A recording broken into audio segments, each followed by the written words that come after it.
देशातील पहिला आंतरराष्ट्रीय दर्जाचं अहिल्या भवन मुंबईमध्ये उभारलं जाणार आहे। पालकमंत्री मंगलप्रभात लोढा यांनी तशी घोषणा केली आहे। तर मुंबईच्या मानखुर्दमध्ये हे भवन उभारलं जाणार आहे, अहिल्या भवन। आणि प्रस्तावित अहिल्या भवनसाठी 47 कोटींच्या निधीची तरतूदही करण्यात आली आहे। 35,500 स्क्वेअर मीटर परिसरामध्ये हे भवन उभारलं जाणार आहे। तर महिलांच्या योजनांसंदर्भात विविध विभाग एकाच छताखाली येणार असं दिसतंय। या ठिकाणी अहिल्या भवन उभारलं जाणार आहे।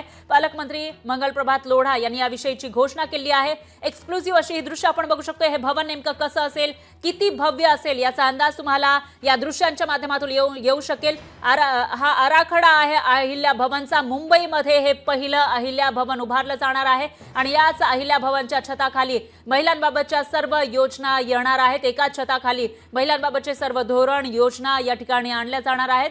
त्यामुळे एक महत्त्वाचा आणि मोठा निर्णय म्हणावा लागेल।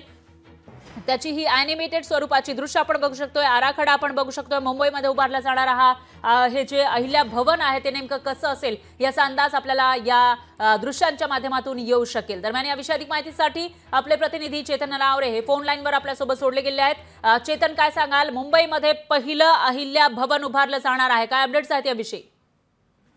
निश्चितच फरा पालकमंत्री आहेत मंगलप्रभात लोढा त्यांनी या संदर्भातील घोषणा केलेली आहे आणि महिला आणि बाल विकास विभागातील वेगवेगळी 20हून अधिक कार्यालय आहेत, त्याचा समावेश या ठिकाणी असेल। त्यामुळे मुंबईमध्ये विशेषतः महिला आणि बालकांसाठी हे प्रचंड सोयीचं ठरणार आहे, कारण वेगवेगळ्या समस्यांसाठी महिला आयोग असेल किंवा बाल हक्क आयोग असेल यामध्ये दाद मागावी लागते आणि वेगवेगळ्या ठिकाणी त्यांना फिरावं लागतं।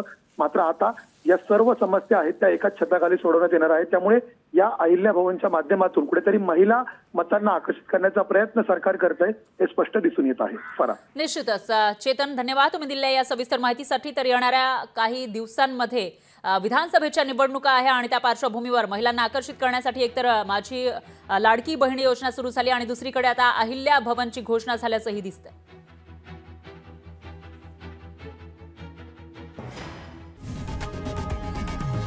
लोकशाही मराठी ऐका, पहा, जागरूक रहा।